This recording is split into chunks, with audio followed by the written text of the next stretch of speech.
Welcome into the SorareData Strategy Show. I am Andrew Laird. You can find me as Lairdinho on Sorare. Back this week with PSU fans too, Sean Newsham, after our week off last week, although it was more my fault than Sean's. Thank you to everybody who has joined us. I see Tuggy has already mentioned that we are late and he was looking for the Judge Judy watch tapping, but we are here to talk about a topic that I've seen a number of people. I don't think actually enough people are talking about the topic and they're just doing this. So, Sean, we have talked about this topic for a long time. Like, we are very, very, very prepared for this podcast. It's been like 12 hours since I told you what I wanted to talk about. And how much have you thought about it so far? I honestly, I told you to surprise me, but you didn't. You posted something, but like, I said we talked about it, but like the weekends, Lair just like he pops in like Sunday night when I'm going to bed and is like, oh yeah, we have the show tomorrow. I'm like, all right, well, hey, man, he's over there gallivanting around Europe. You know, I saw he tweeted he was sitting by a fireplace while other people were working. He's just living the life that we all wish we lived. You know, he's just out there enjoying Belgian waffles and stuff. The waffles are excellent. Like, no joke. They were excellent. The hype was met. They were great. In fact, they may have surpassed the hype. So yeah, there was a SorareData working session last week in Brussels, which is why I was gone. If anyone didn't see I think Maxime tweeted out that's what we were doing. So we worked on some really cool stuff when we were there. We're going to release it. I think some of it this week, which could be very exciting for a lot of people. Basically anybody who is a member of SorareData, from rookie to pro to star, everyone's going to be able to have these things that we're building. So we're very excited about that. And hopefully the week off wasn't so bad for everybody with their podcast listening or stream watching. So actually, before we get going here, since Pudini's here, Pudini, we did a gallery review with you and you actually took a lot of the advice that we gave. How has your season been doing that? Like, I know we've had other gallery reviews and like we gave Tuggy a gallery review, but Tuggy's out there and just does his own dumb shit and has no idea what he's doing. But like, I know Pudini, that's so harsh on Tuggy. Come on. Well, I mean, poor Tuggy. Tuggy has Tuggy deserves most of what he gets, to be fair. But I know Pudini actually listened to a lot of what we had to say and put a lot of what we had to say together. So I'm curious to see like how Pudini's sort of year has been, since it's probably about like 8 to 10 months since we went over stuff. Pudini won about 10 ETH in rewards since February. He had a 15 ETH gallery since then. So yeah, it's really funny actually, because I want to cut you off here. I want to say that privately, and maybe I shouldn't because it's private, but privately, Sean takes credit for Pudini's success because he's like, he listened to us and look at all this success. And so we probably should have just had Pudini on to talk. But like, I was just looking through their SO5 stats. I mean, you can just look like champion tier 1, champion Asia Rare Pro, all-star Rare Pro tier 1, also another tier 1 from all-star Rare or champion Asia Rare Pro, all-star Rare Pro. Like, this is certainly better than I'm doing. I'll give Pudini that much credit. So yeah. So Ngok is back too. He did stuff with him. He said he did very similar things and had a very successful season as well. So I'm glad to see some of these people have had success. And these are two guys that I actually know did a bit of what we were talking about and what we worked with. But yeah, you see, like, so there's just a lot of stuff that Pudini's won over the course. There are really, really strong cards in here. Like, not only strong cards, but like, even if you didn't want them, easily sellable cards. Yeah. So I'm glad to see that that's sort of what transpired. I assume we talked with him after, like, in this range, like where all the limited sort of end. And I'm glad to see that, because if you make 10 ETH on a 15 ETH gallery over the course of one season, that's pretty damn good. That's a pretty great return on your investment over the course of one season. So I mean, I'm glad to see the gallery reviews did help some people. You see his valuation now is currently 30 ETH.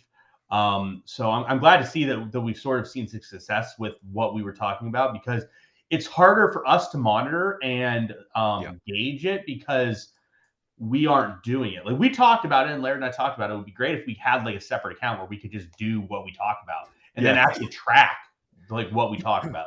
So like I know obviously like these guys might have done a bit different things. Tuggy, how has William Carvalho been for you? I'm very, very curious how that one's gone. He's averaging about like 20 points a game since Tuggy bought him, you know, unfortunately. I don't think we need to go down that road right now. Poor Tuggy. No, that's a month from now we can berate Tuggy once he's paid me. I'll say that we have spoken about like playing pro competitions like a lot, and how we think that they're better than the rare competitions, which is kind of funny because like obviously it's more competitive, but the rewards are so much better, and like that's where we tend to focus on that. If you have a bigger gallery or you want to have one at some point, like working towards the place where you can win the best rewards, and you don't always need like the most number of points. Like usually the points required for a tier 1 in Rare Pro is actually lower than in Rare because there are just so many people competing at the Rare level. But you and I have a slightly different opinion in terms of the super rares required, and we'll get into that as well.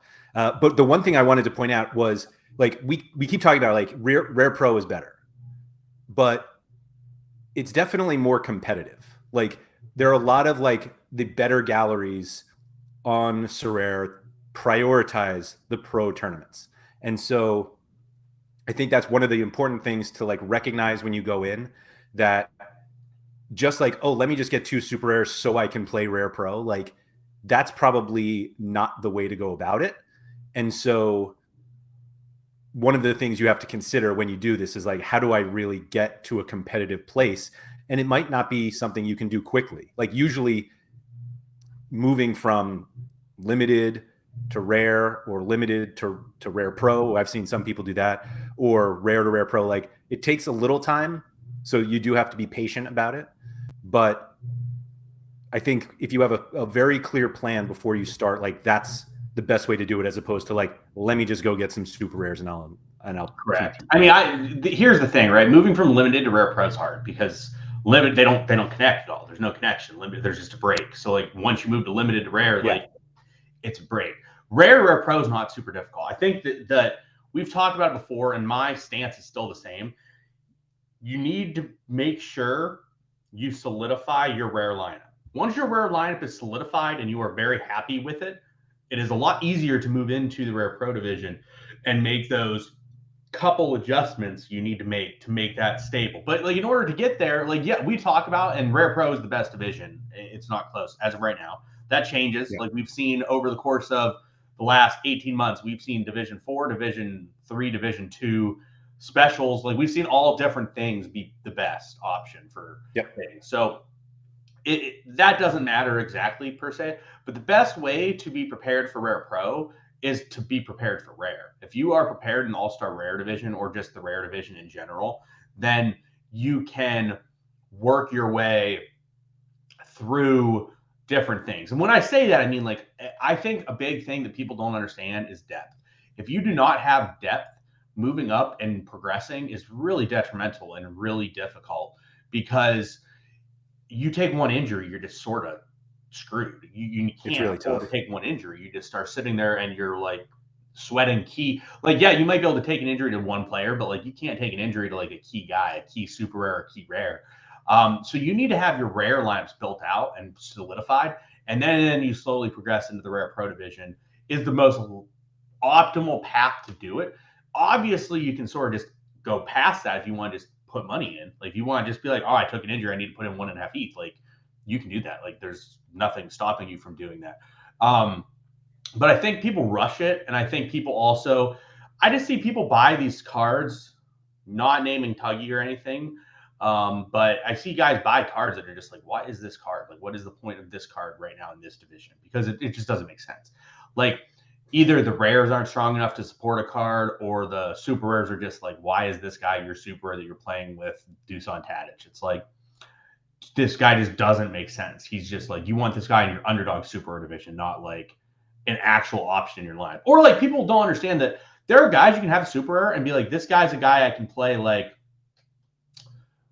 once or twice a month. Like where he'll have an okay option once or twice a month due to matchups, and you can play him. But if you don't have guys that you can play week in, week out, you're struggling with that. I talked to our buddy Gator guy about this recently, and he like will have situations where he's like, I don't have a good option here. And it's like, that's because you're not setting things up properly. You don't have things set up to where you can really deal with this. Like he has one person, like if this one person has a bad matchup, it's just like, all right, well, your lines are terrible because it's not set up. And so the idea is you got to sort of set things up so that you have enough stability where you can move throughout different options, or at least like if you don't have the ability to move throughout options because you don't have the depth of the players, then your guy has to be good to go like 90% of the weeks. And there's just not many players that are that stable. Yeah. So Josh here made a comment that I want to touch on and then bring in something else. But he said, I think sometimes people buy the supers for the sake of it, and a lot of the time a solid rare would outscore them anyway. So I think there is this idea that you can get lower scoring players as super rares because you get the benefit of the XP bonus by using the super rare. And I think one of the things that a few people overlook is that the more competitive lineups have good super rares. And so just like throwing any super rare in like doesn't necessarily make you have a better lineup. And that it's possible that for the price, if you got a rare, you would get more points. And I think that's one of the things that this is where you and I start to disagree. That I think it's okay generally. Now, let me preface this. I think this is okay, but I don't do it myself. I think it's okay to use one super rare if you have rares that are good enough to compete with the lower tier super rare. So like, I'm going to bring up on the screen here, this one of the super rare. It was a player whose super rare I was considering to buy because I was like, oh, the scores are really consistent. Like they seem to always play, and they're always somewhere between like, I'll aggressively say 50 to 60. And yet I think this is actually a terrible super rare to buy. It's got to be. Yeah, I wouldn't buy the super rare. It has no spikes at all. Right. So the total lack of spikes. Let me rephrase. This is okay in D2. If you have a consistent 50 to 60 guy in D2, that's actually okay. So Andy's calling it the Michael Bradley conundrum. Although I think Bradley even has some spikes. Bradley does have spikes. This is like Kakare, right? This is like what Kakare looks like. It's it might be. It's Laurent Abergel. Yeah. From Lorient. It's just very similar to what Kakare does. So I guess is now hurt. Like it's just like you don't have spikes. You just are realistically not going to get a spike. So you're just like in that range with no ability to get higher. And it's here's the thing. This is why I disagree with Laird and think it's bad. Every time you run once, I'm not saying on a week-to-week basis. Like, yeah, you might have a week where it makes sense. It might just happen.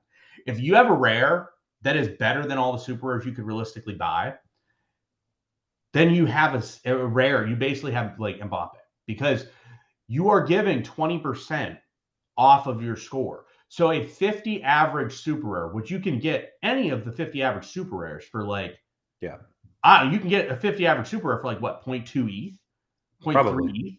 Yeah. And so in order for you to get a player that is better than them, you need a 62, 65 average player.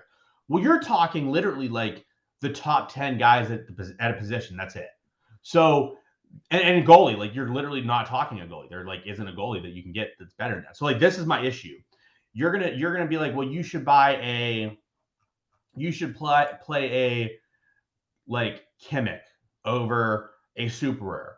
Well, you just sell Kimmich and you buy a super rare instead. Like it doesn't make sense to run a Kimmich. I'm not saying sell a Kimmich or whatnot, but like one of the positions you buy a super rare that makes sense for that position. Like unless you're running 5 elite level rares like that are scoring 70 plus a game, it doesn't make sense. And if you are, you just sell 2 of them and turn them into super rares and you're in better shape anyway. So that's why it doesn't make any sense, especially with the way that and I'm not saying you should play a goalie super rare because a goalie super is always going to be a lower class card than the other positions effectively. But with what the rate is on super rares right now, goalies, like you're talking like 1.2 ETH or 1.2x. Like just turn your rare goalie into a super rare goalie. Like it's still going to get you 10 or 20% on a score. Like that's still more valuable than just running a rare goalie. Like this conversation started at goalie. So you gave me shit about Hradecki last week, right? What would her Hradecki super put up this week, Laird? I don't know. He put up like 12 last week when we were talking. What do you do this week, Laird? I don't know. I don't have him, so I don't. Laird, who's the goalie in the winning lineup right now in Gas 3? I'm guessing it's him since you're touting it all. It is. Oh. So if you have a super Hradecki, you get about 79 points. That's better than a rare goalie that's putting up like a 60 as well. Like you're getting an extra 12, 15 points out of it. It's a huge difference. So this price graph looks like exactly the non-spike player you wouldn't buy though. This is a goalie. It's a goalie. It doesn't count. Goalies are obviously all non-spikes. Most goalies are going to be in the 40 to 70. Oh, they spike now. They do, but still the point is you just bought one that spikes all the time. Oh no, you didn't buy. You bought Flecken, right? Oh, I did buy Flecken, but regardless, like it's still goalie. Like it doesn't matter as much. You're just looking for clean sheets. Like even like he doesn't spike out of his mind. He does spike, but it's not like an incredible amount. So, like the point is, you can just find super rares that are good enough to win. So, like Laird, here's the thing. Like, all right, so currently in the winning Gas 3 lineup, which you haven't looked at clearly. No, there are 2 super rares in it. They probably cost to combine like 2.5 ETH. This is in Rare Pro, All-Star Rare Pro? Yes. Yeah. I know Laird didn't look at this for one reason. Oh, look at you. That's the reason. Hey, sorry. Yeah, no, I had no idea. Yeah, I knew you didn't because I knew you would have commented on it had you known. So I have a Tuma super rare it's probably like 1.5 ETH card, and Eduardo super, which is probably like a 1 ETH card. It's funny to see Eduardo actually playing. I actually played him. How impressed are you that I played him in Gas 3? Because I was sitting there on Thursday. I'm like, I don't like doing this, but it was such a good matchup. They gave up 2, lost 2-0, and he put up 73 or whatever. But anyways, like it's just the point. Like you can find good supers. Like so, retract this. I had some worries about Mamana from River Plate playing. Otherwise, this lineup actually could have been better because I was going to play Armani and Mamana here. Yeah, but because I didn't fully trust Mamana to play because of his injuries that he's been having, I bumped him down to America Rare Pro. Yeah, look at Black in 6 too. What? Black in 6? And Black, look at this. Like, who's his super? His super is here probably Glesnes or Elliott, and then maybe Glesnes and Bowen. Yeah, so like you're talking like Glesnes super is like what 0.5 ETH. So I'm not saying you can't do it. It's just always suboptimal. Because you could always find someone that is cheap enough that makes sense to play. But like, I mean, his lineup's an even better example. Like Blake's underneath, Elliott Rare is probably 0.2, Glesnes Super is probably 0.5. I don't know, Guimarães, like that is Guimarães, right? Yeah. Like, I mean, he's expensive because of being in Champ Europe, but yeah, like you're talking like probably 0.6, 0.7 for Glesnes. Elliott's probably 0.2. Like you can just buy these supers. Bowen, I don't even know how much Bowen's super rare is because that's just not a normal card. That There's just not that many cards. Yeah, you're like his super. You can go buy his super right now for 2.5. Like I just think that you by only playing one super are intentionally cucking yourself because you only have 1 or 0 super rares. So like I get it. I get playing it and you don't have it, but it's just. You're telling me to play like a 2.5 ETH rare instead of a 0.5 ETH super rare that's going to be better. That doesn't make sense to me at all. Yeah, no, I think the benefit of doing it is it also leaves you the more flexibility. Like we always talk about how rare cards have like utility throughout. So I don't think it's actually that bad. And a vast majority of the rewards in Rare Pro are won by lineups with 2 super rares. Like I won't dispute that at all. Part of it is that more people do it. Like a lot of people who play rare and like have extra rare cards just like throw them in rare pro. Like that's the throwaway lineup for a lot of people. But like it's not, I think it's not like completely necessary. Like I think the stats that show that more people win super rares, excuse me, more people win with 2 super rares is simply because like more people compete with them. Like it's more options. But like obviously this Dante Sty in 9th who had 1 super rare and a DNP and is like that's an outlier. It can happen. It's always, there's always going to be outliers. The idea is you should go into the lineup and be like, all right, I'm going to make this as good as possible. Not, oh, I'm going to intentionally do this that's worse because you're just doing it. Like, it doesn't make sense. Like I said, I think that this 12th place lineup is insane. Like 5 rares, Chillison, Di Lorenzo, Andre, Uribe. I mean, yeah, but here's the point, right? Like, all right, he turns 2 of those guys from a rare into a cheap super rare, and he is in 2nd. Aren't all these guys cheap anyway, though? Like, yeah, that's what I'm saying. Like, why have a rare? You could have a super rare. Like, why run a rare Benjamin Andre? You could buy a super rare Benjamin Andre for. And I don't agree with you fully on the utility. Like, I do get you can play in the rare division, but like you can play in the D2. You can play. No. People who are starting to get into rare pro don't have 4 super rares to play. All right, so you could literally go buy a Benjamin Andre super rare off the market this second. By the way, I'm not saying go do this for 0.4 ETH. His rare is 0.16. So like for 2.5x, you could just buy his super rare. For like 2.3x, you could buy his super rare. You would have just increased that lineup by 16 points. Then you buy I don't know who else you said, Joselu. Sorry. Like, I mean, I can't imagine Joselu is expensive. Like, no, I guess he actually is. Who are the other guys in the lineup? Uribe, that's over an ETH now. Uribe, I told you to buy his super last year. You didn't. So long ago, yeah, I did not. But and then who's the last person? Di Lorenzo. Yeah, so Di Lorenzo is going to be expensive. So like, if you buy Andre and you buy one of the other 2, you're probably looking at like 1.2 ETH. If you trade out the rares for the super rares, it's 1.2 ETH. Well, he just cost himself 1.2 ETH by running this lineup without 2 super rares. Because if he had 2 super rares there instead, he's finishing 2nd instead of 12th. He actually might beat me because he's probably getting like 30 points. So like if he gets 30 points, he's in 1st. So all of a sudden, this guy just cost himself 9 ETH or 5 ETH because he didn't have 2 super rares. Yeah, I mean that's relatively cheap. That's using a humongous assumption that they have 1.2 ETH to sit on. I agree with that. And if they don't have 1.2 ETH, then that's fine. And that's a thing that you work towards and then you make that happen. But you're telling me in situations like you're saying, I think Josh made a good sense. Super Rare Teddy is on par with a rare Kimmich. They are the better card, except for a Super Rare Teddy will score higher than a rare Kimmich if they score the same amount of points. Okay. And he's a fraction of the price. He's 20% of the price of what you'd play for a rare Kimmich. So like you're telling me to play a guy that's like 2.5 ETH rare when I could just buy a 2.5 ETH super rare for the same exact price that scores the exact same as them. There's very few cards out there that are like that much of an outlier that are that better than super rares. And it's like Kimmich, Mbappe, Haaland, those guys. And those guys are so expensive anyways. I'm sorry, we're saying that Teddy Tuma is the same as Joshua Kimmich? That's what I'm saying his super rare. His super rare is the same as what Kimmich is.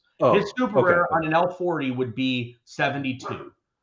And Kimmich is right around 73, 74, 76. So, like, yeah, he's slightly worse. But the thing is when they score 72, when they each score 72, Teddy scores better because he's a super rare, you get 20%.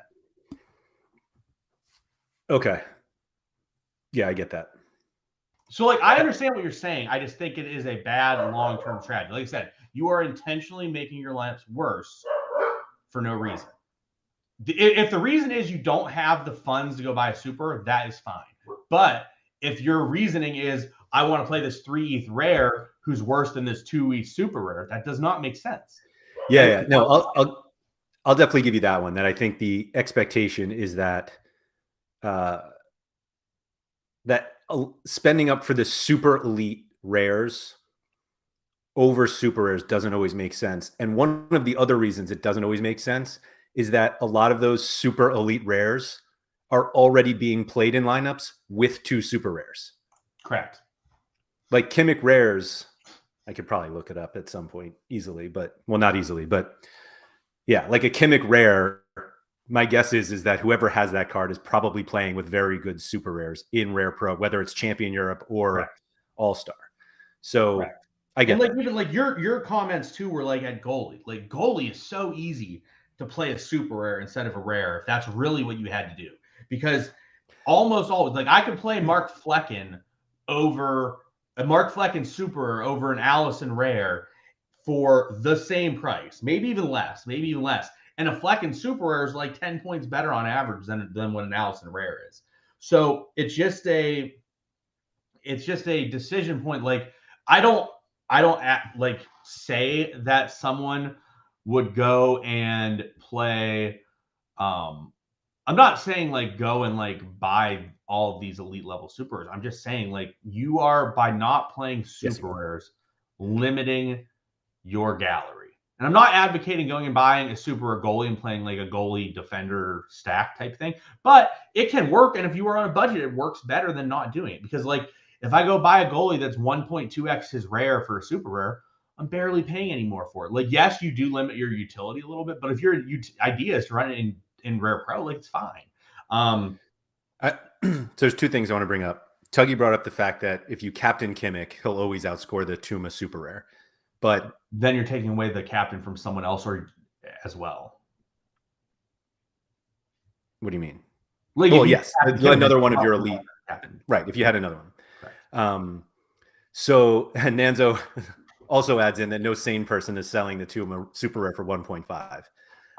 Yeah, no, I mean, I definitely think Teddy's more now. I mean, he's definitely upped his price point a little bit, but he definitely was around the 1.5 to 2 ETH mark. He's probably around the 3 ETH mark now, maybe 2.5. Yeah, but that's not like I am willing to pay 1.5 for that super rare if anybody really needs to get out of it. Yeah, of course. But I'm saying like it's not just that. There's plenty of guys in super rares that are cheap. Like if I played Mamana super, I couldn't sell for 1 ETH. Like I had it listed for 1 ETH for a while and I couldn't sell it. So like there are guys you can go out there and get that are just not that expensive, that are really good cards. They just aren't Kimmich. Like you just have to be a little bit more. Yeah, I mean, buying. Yeah, it's a bit absurd to compare anything to Kimmich. Correct. But I'm saying like anyone, like if you're going out there, like that's why I really like running a super rare defender, especially if you're on more of a budget, because you can maximize your rares in other positions. And the defenders can score really well, especially if you have a good matchup, but they're generally a lot cheaper. Like if I look through my gallery, like absolutely, I have some really good super rare defenders. Like I'm going to pull up my gallery real quick, and I'm going to look at roster prices for my defenders. And like I know like Glesnes. I don't have Glesnes super. I used to, but I changed it up to like unique. But like there are so many good super rare defenders that I can buy that are like really solid, that are like 1 ETH cards or less. Like I have Mark McKenzie. Eduardo's 1.5. Eduardo, Mimana, Guilherme. He's more expensive than that right now. But like, yeah, keep going. Like Nuhun Perez put up 100 this week. Like I'm not saying I would go buy him, but he put up 100 this week. Calvo's been really solid this year for 4. It's been really good. Ginter, like Ginter wasn't that expensive. I paid like 2.2 for Ginter. Bukuma's a U23. Morishige had some massive games early in the season. He tailed off as the year went on, and he's old. But like this guy put up like a bunch of big games at the beginning of the year and is like 0.3 ETH. Like there's just guys. What did you say you paid for Ginter? Huh? What did you pay for Ginter? I don't know, like 2.5. Jeez, that's a steal. Yeah, like 2.5. I think I overpaid when I paid it too, but it was like 2.5. You did think that, yeah. Yeah. But like I feel like there are just ways to approach things. Like Leinart's been pretty solid. He's not that expensive. Aguzal, like he's been smashing it in Division 2. You can run that in gas. He's been really good. Yeah.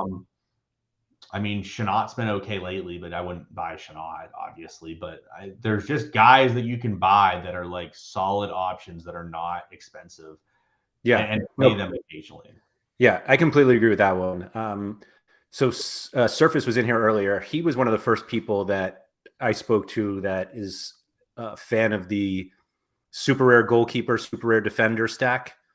what are your thoughts on that one? I think I think my opinion on it is different now than it was when he told me about it because of the new scoring matrix. When this discussion was originally had, because I remember it was bad because the super goaltender was a lot more expensive. Now with it being like 1.2 to 1.5x, I think it's a totally viable strategy because it's correlated to your two super rares. So if they both pop off, like you're gonna have a good game typically. But it's definitely an option. It's probably the value option, right? It's probably the more value path to go doing it. But like you have to have the right spots. And the issue with it is that like you have to have guys that are in really good matchups frequently, and that's a bit trickier to pull off, I would say.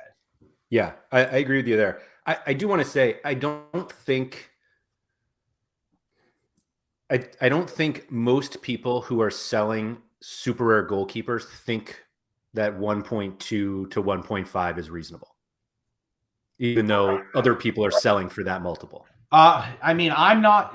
Yeah, but that I think just saying like, oh, you can get 1.2 more than the rare. Like, I don't think that's actually something that happens enough. It does. That's the number. They've been out there. Like, I mean, when I bought Flecken, I probably paid 1.5. And Flecken's like the top goaltender in the world on the platform right now. Like, I mean, he's just been really good. I'm not saying like he's great, but like when I bought his super rare for like 2.5, his rare was like 1.7. Yeah, I'm not sure it's the same anymore. Like if the rare right now is 1.8. I literally did it last week, Laird. Yeah, I think it's gone. No, yes. I mean, I so that's 12 days ago. 2.5. It's not that it's gone. It's that it's not everyone's going to sell it at that price. But I guarantee if we went looking, like there would be options where it's like 1.2 to 1.5x for the super goaltender. Not everyone. Like obviously, I'm not selling a bunch of goalies at 1.2. I will sell some, but like I'm not going to sell all of them at that price point. But like there's definitely some goaltenders that you can get on the market that are like a reasonable price point. Yeah, so great example. So Bald Sherlock just posted, and this is a good example because I actually literally have both these guys' rares and his super rares. So Marchison rare is 0.57 on the market, and you could go buy his super rare for 0.748. So it's like, who does he play for now? Celta Vigo. Oh yeah, but I played him. I actually have won rewards with his super rare this season because he was in specialist. He was specialist eligible. At U40. Like, yeah, so Sean Johnson's 1.69. Like, if I look at Sean Johnson's rare, it's probably around 1. So, like, you're talking no. Sean Johnson's much less than that now. Whoa, I didn't realize that. Yeah, he absolutely tanked. 1.3 is the super rare floor, but I guess ML 15 of 41, nobody's paying. No, I guess he's been absolutely abysmal lately, so that makes sense. No, like I said, like it's not every goaltender, but it's way different. When this discussion got started a while ago, it was when goaltenders were like 3 to 4x. They were like 3 to 4x what you'd be paying. Whereas now that's not the case. Like you can find especially on auction layer. That's actually where the things are happening. The auction price absolutely right. Nobody's paying stuff for auction prices in super rare. Yeah, absolutely. That's where you pay the least for a super rare goalie. So Surface probably any position, to be honest. Surface just asked, do you think the same strategies thought process applies to unique division in D2? Yeah, to some extent. I think the goalie uniques, like especially the elite level goaltenders, are priced up a bit more. Like I know at one point during the season, I could have sold my Takawaka for like 8. Like, and I think that was a possibility that I had. The same thing with like I could have sold my Sean Johnson for like 6, I think, at one point during the season. But I think it's all about like finding like what makes sense and where to get something.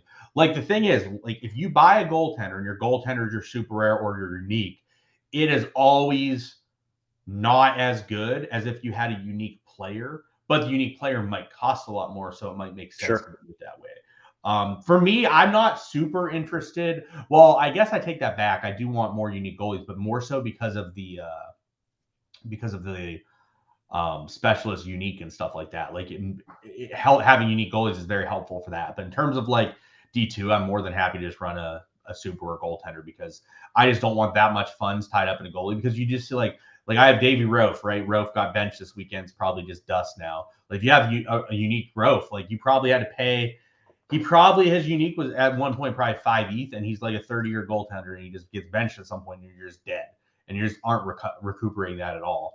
But like, yeah, Kurzakov, there's a good example. Like Kurzakov right now is 0.4 for a rare. You can buy his super rare for 0.55. He's on the best team in the platform, arguably, right now. That said, he's old and he's not like locked into a starting position because it could go back to Odoyevsky. Yeah. But I mean, it's just a situation where like you can buy that super rare and be very confident you're going to get a clean sheet most weeks. Like obviously it's not going to happen every week, but sure.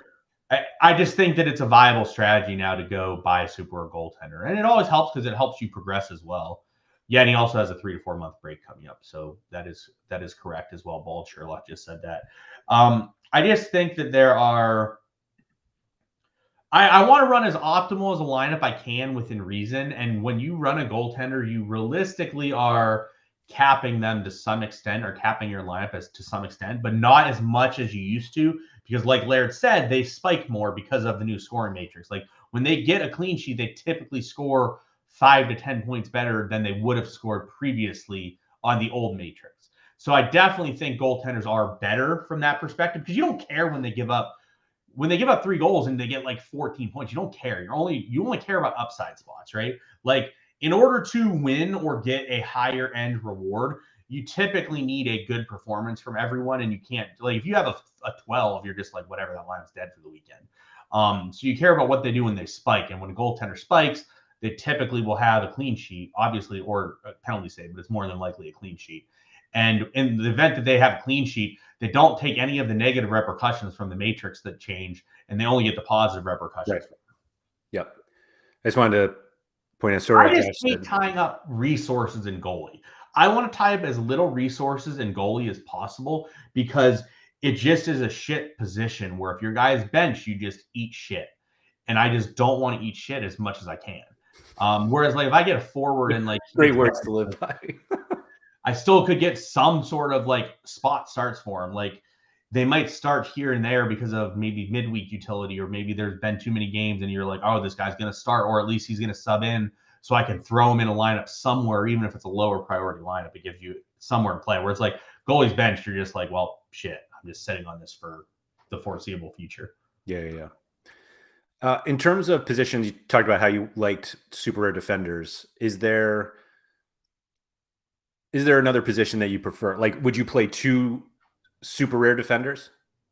I have and will, depending on the week. It depends on the week. I mean, typical lineup is like this for me: goaltender in rare pro division, goaltender, defender, super. You can look at my rare. I was gonna say, I'll just pull it up. Yeah, pull your rare pros. My typical plan is defender super rare, midfield rare, forward rare, X super rare. So like my global all-star, typically I want to make a stack if I can for the defenders, but that's not always possible. Like I didn't have a super convincing stack this weekend, which is why I ran Eduardo instead of a different option. I said, like, if you scroll down, like, let's go through all my rare pros. We'll see what I did this week, because I don't remember exactly what I did. But like that's typically how I'll approach stuff, except for I have a lot of good challenger super rare mids. So sometimes my challenger will be or global, depending on like the issue with globals. Like I want to use my gill typically. So like sometimes I will run double midfield stack, but it's more so like I don't have good forward supers. My forward supers are relatively weak. Forward super rares might be the hardest cards to get on the platform. They're very difficult to get, especially for more elite people. Like I will tell you, I do not have the best. Like my forward super, my best forward super in America is probably Zardis. My best super rare forward in Challenger is probably Dino Hotic. My best super rare forward in Champ is Carl Toko Akambi. My best super rare forward in Asia, I do have good super rare Asian forwards. I have Yuma Suzuki. And then U23 is like Zion. Look at you, first in Champ in America Pro too. Look at you. Carlos Gill, 1 parting gift for the season from my boy. Even though he's in the line. But anyways, he won. But yeah, so you see another. I stacked this one. So defender, Acosta stack. All right, so let's keep going. You know what's funny is I also did Armani rare and a River Plate defender stack, and it did not work out as well. It did not, but you did. You did have that. That was in America. Yeah, that was in America. Let's see. Let me see my Paolo. Yep. That lineup is so bad. My God. Yeah, didn't work. But that lineup's totally playable, and like you have a stack. So all right, so there's my America. So let's go to Asia. So I will say my Asian rare pro lineup would have been Young Sung Rong and Yamani, but Young Sung Rong was injured, so I wasn't making that happen. But as you see here, I played 2 defenders, and I played a super mid. So like typically my lineup will be a super defender, a super rare mid or defender, a mid, and a forward is typically how my lineups end up being broken down. Do you find that there's not that there's no reason, but it seems like elite rare forwards are more obtainable and therefore it's not worth actually using the spot on a super rare? I just think elite rares is just sort of where you sort of build your lineups around where you have elite rares, like right. So in global all star, I have a lot of elite rares, so like that's just whoever makes sense. In America, I have like Zayla, I have like Gil, I have Jurisi, but I also have Jurisi super rare. I have Jurisi super rare. That's my best super rare in America, but he goes in my D1s a lot of the time because I just don't have the forwards to play there. And then like in Champ, I have Messi, I have Neymar, so like those are my elite rares. So like I have to work around that, which is why we talked about like I bought a Griffo super rare because I need some midfield options because I just can't afford a 12 ETH super or mid. So like I'm trying to give options so I can play matchups and spots because I always have to play Messi and Neymar. So I did and I will play a rare there maybe sometimes, but like if you run a rare, like hypothetically saying, like let's say I run Donnarumma, Marquinhos, super rare, Verratti, Neymar, and Messi. Like I probably can't win because someone's gonna have 2 super rares there and just beat me. So it's just you're pretty much giving up your win if you do something like that. But yeah, the idea is having the rare, the elite level rares, so you can pick and choose your super rares based on the elite level rares. So like I try to have elite rares at every position so that I can pick and choose my super rares around what rares make the most sense on a given week. Yeah, and that's actually a conversation that we had previously. Just like you have to be able to support your elite rares with other good cards. Like it's really tough to succeed if you have like one elite card and just a bunch of junk. Like it's almost a waste of money. Correct. That's why I think it makes sense to build out your rares first. Like the idea is build out your rares and then buy typically, and then you buy like super defenders. Like I've told Gator Guy this, and he's been stubborn, but I think he's coming into the idea of it. Like the best, most cost-effective way to do Division 3s effectively is you have, let's say, 4 or 5 goalies. And this isn't like if you're building one lineup, this isn't going to be realistic because it's going to be more cost expensive than that. And you're not going to be able to do it. But like the best idea is to like have some rare goaltenders and then pair them with good elite level defenders with their super rares. So like super rare, yeah. So like I have, I'll use me as an example. So like I have Gil Harem super rare. So I bought Sehej, who's pretty good. I have a Yamani super rare. So I have a Jung Sung Rong rare. I have a Mamana super rare. So I have a Armani rare. I have Marquinhos. So I have a Donnarumma rare.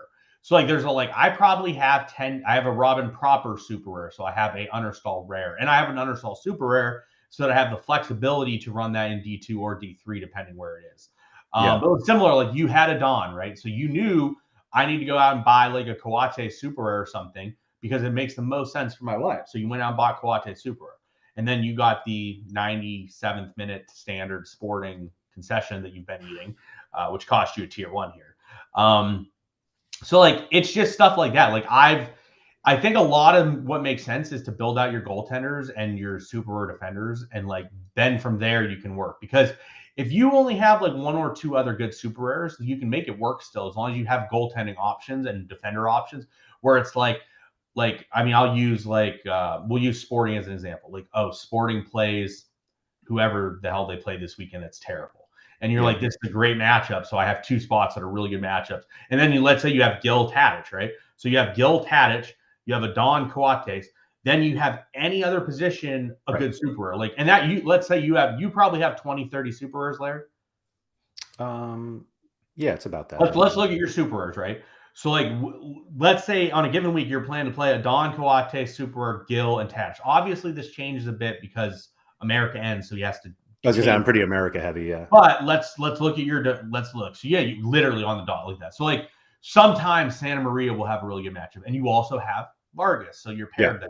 You know you can play Enzo Perez in certain situations, and he'll be solid. You have Paulo Diaz. You also have an Armani rare. So that's 3 different stacks you have set up. You have a Castro Montes could be in good matchups. Bradley could be in good spots. Pedro Santos could be. I was gonna say I have Eloy Room too, so I played Mensa and Santos together. Yeah, and you have exactly. You can run the Mentos or the Santos Mensa Room stack, and then and it's good. You have a Rusnak Super. That's a good spot. You have a Lubitsch. So the idea is if you have enough good defender and goaltender combinations, you typically will be able to find another super rare in your lineup, in your gallery, if you have some options to fill this in. Obviously, the less options you have, the more it might be tricky, and you might have some weeks that are bad. But hey, if you have one game week where everyone has a terrible matchup, who cares? Just go to the next week, and it's not a big deal. Yeah. And that's something people I think struggle with on the platform is they struggle with the idea of they can't compete that week. Well, it's not a big deal if you can't compete that week, as long as you compete another week. Like you have 40 weeks a year to like make things happen typically with players. And it doesn't matter if you necessarily have a throwaway week where maybe you just don't have the best matchups. But by setting up like these goalie defender type combinations, it gives you like your gallery is bigger, but what's your gallery? What's your valuation? Like 40? 45. 45. So like you have a 45 ETH gallery, but you have like 4 legit options that you can run in a Division 3. And you know what happens when you run that in a Division 3? You run another one in the next Division 3. Then you run the next one in the next Division 3. So like you continue to have utility while still utilizing these cards, and it makes sense. But that's the most cost-effective way to do it. And I know people are going to be like, well, Laird's gallery is still really expensive. It's 45 ETH. Like I don't have that ability to do it. And that's totally justifiable. That's why it's all about building up slowly over time and making these type of things happen. You could have a 10 ETH gallery. Like Laird could literally have a 10 ETH gallery and do very similar things. Like have like 8 goalies that cost like 5 ETH combined, then have a couple elite level supers, then start filling out rares. And then as he goes and he starts filling out more and more stuff, he can fill in more and more lineups as he goes. Yeah, I will also say that since most of these super rares are terrible, I also have underdog super rare to compete with, which is always nice. Which is great. It's another spot to have a spot. And then you probably have a specialist super line that you can run typically, especially if you have room. But you could. No goalie. You have room. Didn't know you have room rare. No, yeah, room rare. But you could buy a super or goaltender, and then all of a sudden you have that ability too. Yeah, so absolutely. There's ways to progress and make things happen that make sense based on what you're trying to do. And those things are typically like slow built processes.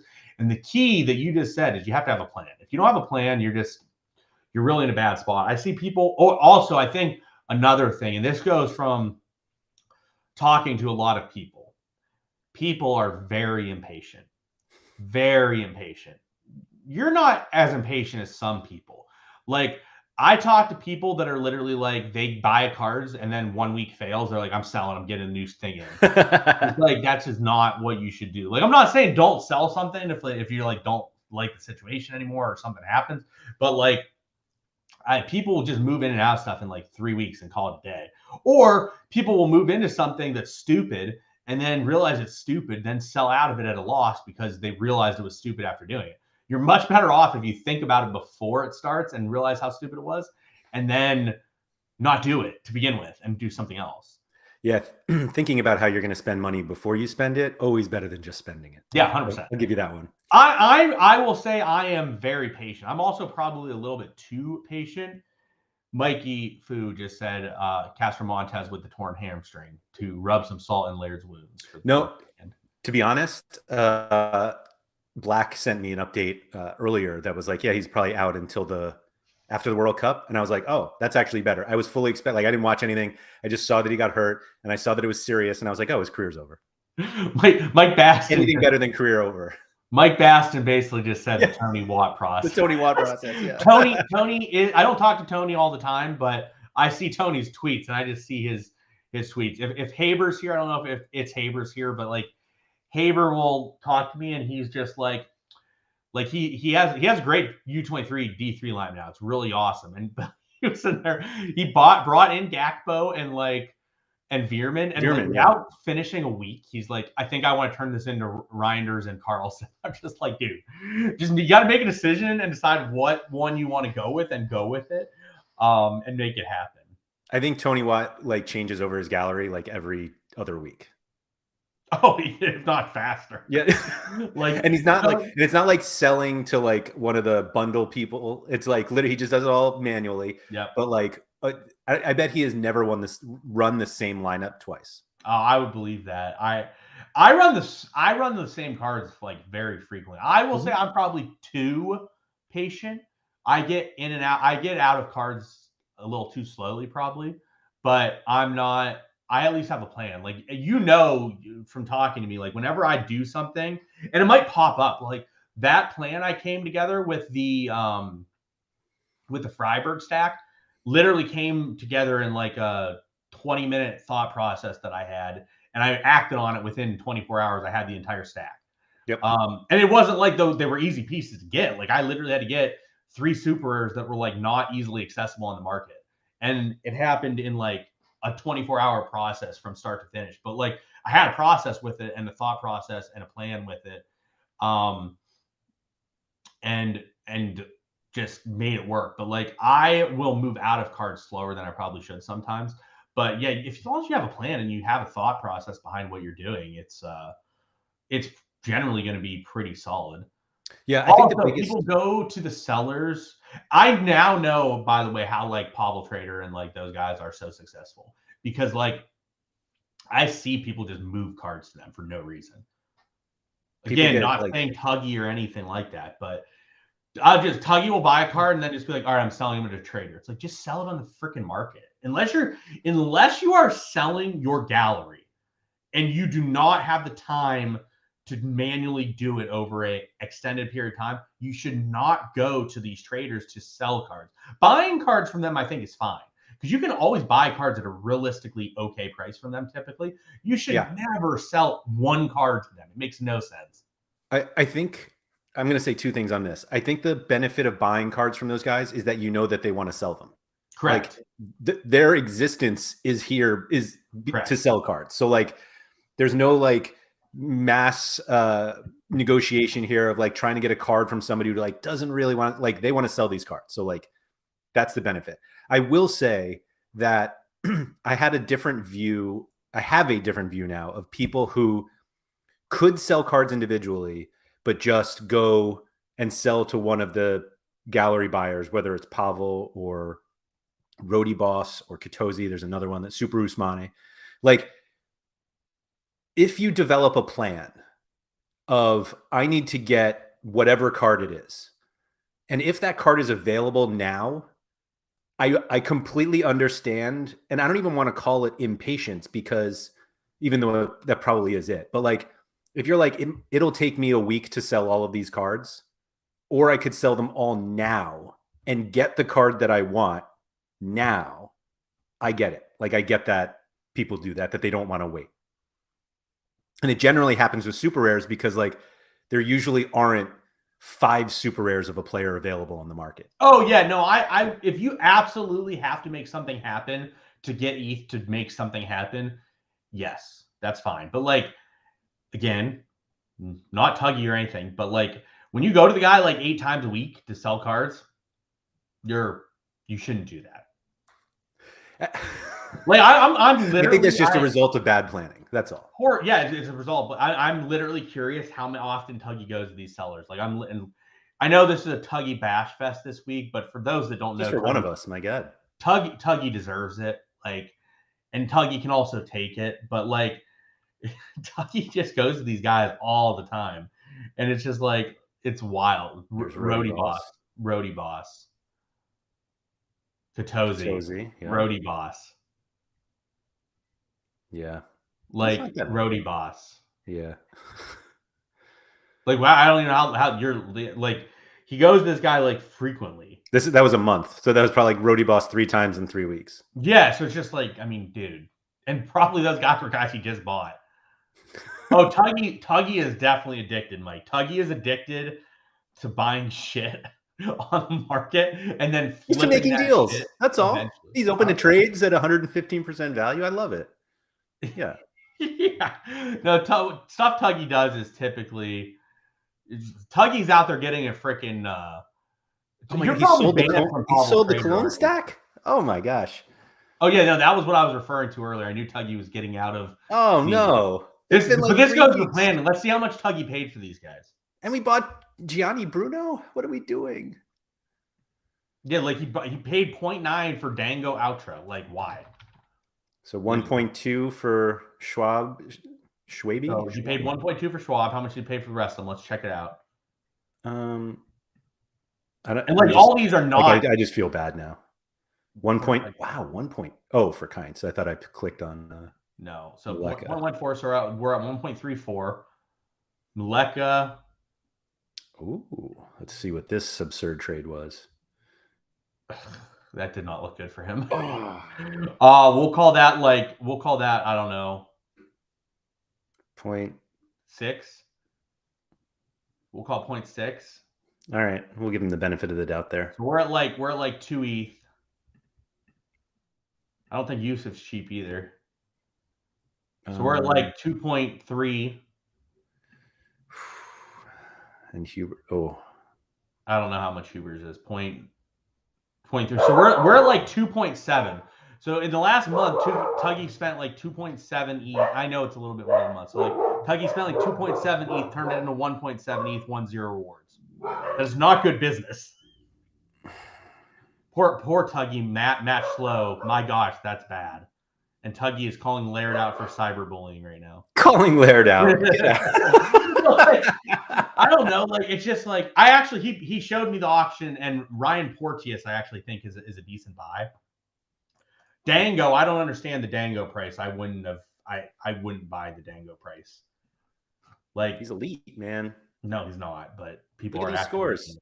I mean, other than the last two. Just look at these 4 scores. 5, 1, 2, 3, 4, 5, 6. He has like 1 AA game. That's it. His AA is like non-existent, and he's playing for Lorient. Like, do you really? This is a problem people fall into. So, do you think that Outra is going to average 1.5 decisives a game for Lorient? Because I sure shit don't. You know who would be a nice pair? Oh, he has Enzo Lafitte. No. Yeah, super rare Abergel. I mean, this is going to be the next thing. Tuggy's going to 70 more points right there. Tuggy's going to show up with a Lorient stack next week. Tuggy's saying he wasn't the starter before the end of the window. It doesn't matter. 2 good matchups coming up. It doesn't matter. He wasn't. It's like it's a strike. It's like a forward non-AA dependent guy playing for Lorient. Like that's not a guy that's going to put up 50 decisives in a season. Tuggy wants you to check his U23 D3 team. U23 D3. Sure. Oh no, sorry, U23 rare team. U23 rare. I'm gonna I mean, Bayes fine. Tapsova's bad, not good. Yusuf's okay. Lafitte, I think, has been hot, and then Dango. It's gonna be Dango instead of Jesus Ferreira. Like it's fine. It's just it's fine, yeah. Yeah, like you'll probably win some rewards with it, but it's not like the best. Like you could have bought Jesper Carlson for like 1 ETH for like a month. Sean, only PSG are above them in the table. Yeah, well, we'll see. Thank you, Genesis, for pointing that out. Goes. But hey, maybe they're the second best team in France, and they'll be in Champions League next year. I don't know. I mean, they did bring early. Tuggy's gonna be laughing at us. Tuggy, do you want a Jan Mvogo super rare? Ooh, 1.1 above 1.1 times the rare. I can no 2 times the rare. Nobody does it. 2 times the rare, Tuggy. See, nobody. Cole wasn't winning shit. Yeah, but so here's the issue with that comment by Tuggy. The comment about Colin wasn't winning shit. That was obvious before you bought them. That Colin wasn't going to win shit. So like that goes into the thought process of you gotta plan out your stuff better.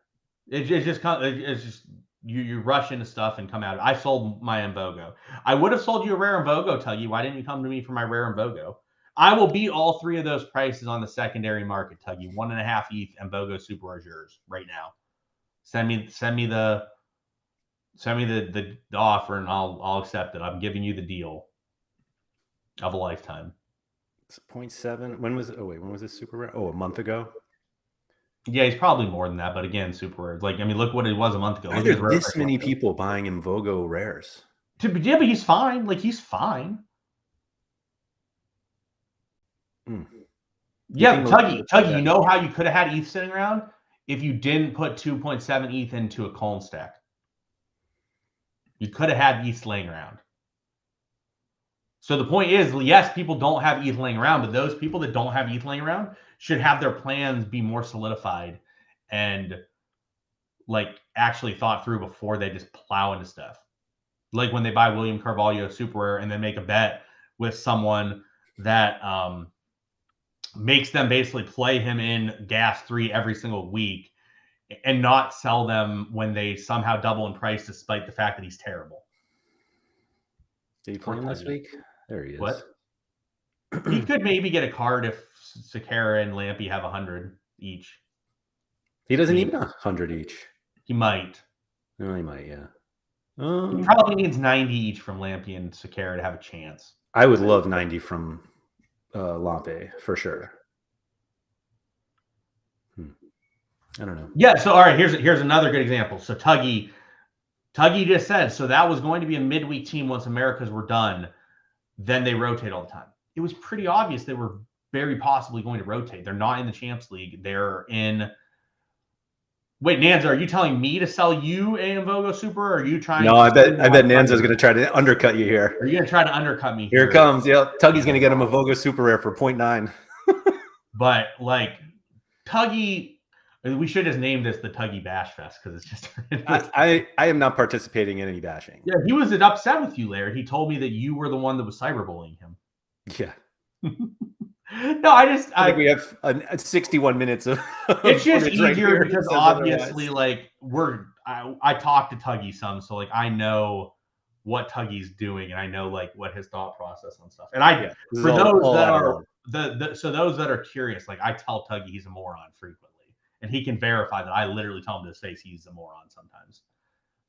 The Porteous auction win he had today was probably the best move Tuggy's had in a long time. Which one? The Porteous. Oh, go look at him because I wasn't familiar with him. Tuggy sent me him earlier today because he said he won that auction. And he smashes. So like you can't play him against 98. No, but like look, it's all AA too. Like, yeah, he's scoring goals, but like it's all AA. Like, even if you remove the goals, we're a little bit blurry here. I think Laird's internet, there we go, coming in now. But like, yeah, so you see, like, yeah, he has decisive in those games, but he's putting up like 45 AA too. So I think this was a good purchase for Tuggy. Wow. He's a U23, so he's got a good U23 option. This is why Tuggy's going for it, obviously. Oh, and the DNPs were internationals too. Yeah, this is fun. Nice work, Tuggy. I mean, the issue is, so like Tuggy is buy it at the ceiling type of guy. So like, is this guy a consistent 75 average player? The indications would be no, but maybe he's improved. Young guys can improve. So like a young guy like this, like he could be better than he was, and that could be an option. So. And also, Tuggy is commenting that it's a rare unique. So Tuggy has the only rare of this guy. So only rare that can be played is this guy for right now until they open up another one. Paul Sherlock just said Porteous is a bit of a nutter from memory. He thinks he got banned for launching a glass at a person's head in a nightclub. But like, so this is definitely something Tuggy didn't factor into his decision making. I can almost guarantee that. I mean, I think anybody who has Sebastian Villa in their teams should just look the other way on that one. I don't have a Sebastian Villa. You're right. Me neither. I hold a class organization in my gallery, Laird. I don't have any people that do terrible stuff. Right. I mean, I probably do. I have no idea. Yeah, you have no idea. Yeah, I have no clue. Most of us don't. Actually, no. You know what? I think that Ki-Sung Young did some shit. Really? Yeah. Like I think he recently. No, like when he was in England, like did some hazing stuff. Oh. Or like had issues. I'm not positive. I read up on it at some point because I've gotten a bunch of price notifications on that super rare recently. On who? Key. Makes sense. End of season, I think people want out. Yeah, they have he got subbed this week at 90 minutes, I believe. But yeah, I mean, he's a good card, but I think he did something. He's a good D2 card. Right. Actually, we should talk about that another time. Hoodwink has said he hates Porteous. He is a cocky wee shite. Sorry. Shite. Yeah, I mean, just the scores are enough, I think, for most people to not care. Yeah, I would agree. Yeah. But yeah, no, I think that there are a lot of people just don't think through what they're doing long enough. Some people think through things too long. Like you took forever to buy Paulo Diaz. You waited till like he sucked and then you bought him when he would have like been huge for you for a few weeks. So like Gator Guy sat there on Burgess Super Rare for like 2 months and just like it's like, well, I don't want to pay 1.1. I want to pay 1.09. I'm like, okay, that's it was not that bad, but there's effective. Yes. There's like 0.1 difference. I'm not saying I've been there. Like I have been there, but I've learned to not do that. And if I need, like, I thought I overpaid by Ginter by about like 0.2 to 0.3, and I said I didn't care because it made sense for me to get that card in. So I just said whatever. So I was willing to overpay a little bit, but like you got to think through things, but you also can't think forever, and you got to make a decision and make a decisive decision on stuff. Seems like people don't like Porteous in chat. Yeah, it doesn't seem like they're big fans. I will say that if you do enough research, then theoretically the card that you buy will be worth more in the future. So like spending a little more, like you're setting the new floor. Correct. Most of the cards that I've been buying recently have gone up over the short term. Like when I bought Reinders, right? Reinders, I paid 2.5, and he's up to like 5, 6. Yeah. I think I had an offer at some point for 6. So it's probably like 6. But like they will typically go back down at some point, but then they might go back up at some point too. But yeah, typically guys I bought recently, I would say have gone up to some extent in value after I bought them. Well, I mean, yeah, it's just as simple as you think that they're going to be better in the future. Right. That's why we're buying. Well, yeah, I'm buying them because I think there's 2 reasons I buy a card. It fills out a stack that I realistically want to have for whatever reason, or I think the guy's price is too cheap based on his production level from what you're going to get for him. And that's pretty much where I buy players from. Like, and then same thing, like selling. Like I sell guys for 2 reasons. I need to generate ETH for something else, and it's more important, or I think that guy is pretty much capped out. Like I actually laugh because Tuggy has an Enzo Lafie who is really good. Like I think Enzo Lafie is really good. He's a good player, but like he's pretty expensive right now. And I don't know how good he is long-term because he played last season and he didn't have these spikes in him that he has now. And I'm concerned a little bit that his price is a bit too high, but he's a younger player this year. I think that's why. Yeah, exactly. He's a younger player and he can move into stuff and sort of perform better, which is why I haven't sold. But I considered selling a Lafite rare that I had at one point because I was like, I think this guy might be overperforming a bit from what he probably should be. But yeah, I think that is very true as well. So yeah, like I have different ideas of like what I want to do in terms of buying and selling players. Yeah, no, I think that's reasonable. Yeah. All right. I think we've crapped on Tuggy enough. Hopefully we were helpful for those who were trying to think about going up from somewhere to the pro division. But I think the biggest lesson is just like make the plan before you start buying cards, because you can find yourself in really tough spots, especially. I will add one thing to this plan, right? Yeah. Don't lock yourself into a card if you don't have to. Because once you lock yourself into a card that you really want, you're going to only focus on that card and trying to get that card. And especially when you're looking at supers, that could take you a month or 2. If you like keep an open mind with things, even so, like maybe don't buy the goalie until you buy the defender that you want to buy. And then you go out there and like once you get the defender, you can easily get a rare goalie. Like it's not hard to get the rare of someone. So like that's definitely a thing, because like in the past, I sometimes you have no choice but to be like locked in on one player and like you need that player. Like I currently like that on one player. Laird knows who it is, And when I get them, I will reveal it. But like, I have one player that I definitely want and need that would be very helpful for me. But I have not been able to acquire this guy for like the last month and a half. So I'm just sitting there like I've been sitting on ETH because I can't get this card. I need it. I think the big thing with the super rare specifically though is that because there aren't that many of them, like they're not easy to buy, and they're not always easy to sell. So like if you buy the wrong one and you're like, oh, I got to get out of this card, like there are a lot of super rares out there that like nobody wants. Correct. And if you end up with one, like no matter what price you basically are giving it away for free. Correct. And that's why you don't want to be in that situation. Correct. So I think those are two good ideas too. But yeah, like the longer or the more you can keep your options open, like if you have like a list of 10 super defenders, you're comfortable with any of them, then you can work on 10 different options and 10 different paths. It's just like you're probably going to find somewhere within that path to find someone that you like. But if you limit yourself to one, you're stuck, and you could just either heavily overpay or just have to wait months to find the spot to get them. Yeah. And like for a lot of the newly minted cards, like they're just not, there could be 0 super rares at this point. Correct. So like, well, like, I mean, a good example is Coates.